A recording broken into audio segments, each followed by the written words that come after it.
Ako mo nagkakapakay. Ako ang din yan. Malubuhan. Hindi. Ito ang pagayanin mo ko.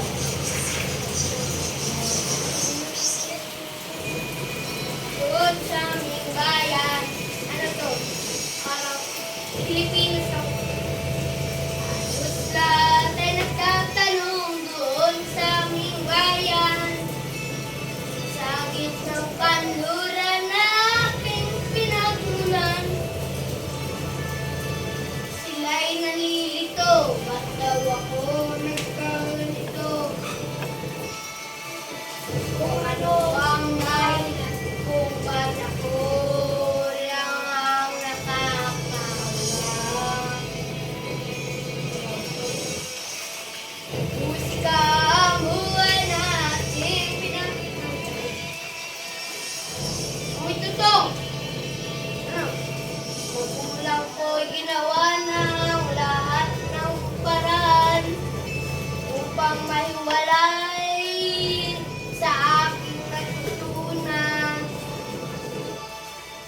Subalit iniwan ko ang ibinigay sa karangayan. Kung ano ang dahilan kung ba't ako nakakaalam.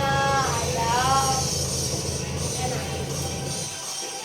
Mabilis na yun eh. Pero kapi na.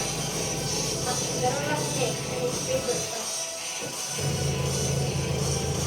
Musika ang buhay na aking tinataglay.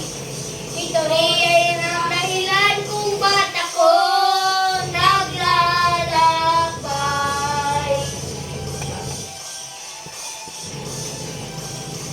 Musika ang buhay na aking tinataglay. Ito rin ang dahilan kung ba't ako naglalakbay.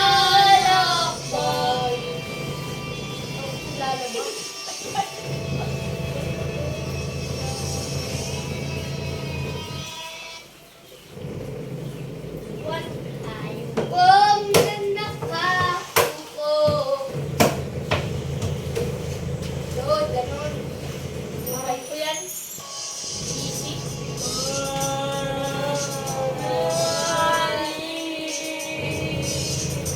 Ang inidoy.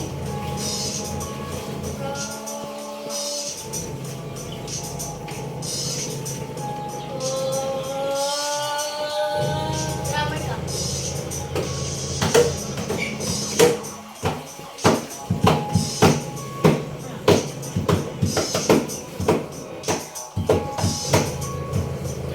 Pero na ba yung tama ka ba? Ay, hirap. Na. Tayo po na nakaupo. Subukan nyo namang tumayo. At baka matanaw ninyo ang tunay na kalagayan ko. Ganito kasi yan eh. Tauran na po kayo sa loob ng malaking bahay, malalaki ang pura. Mataas na pader, pinapaligiran at nakapiradang mahaling mo sa sasakyan. Mga batay na laging mulong-mulong, wala naman masatiro, marami silang kaparo. Lumahan naman ang ulan na yung puta sa bubong kaya lahat. Diyan ay hinilala ang bubong kaya tawag sinutan. Sa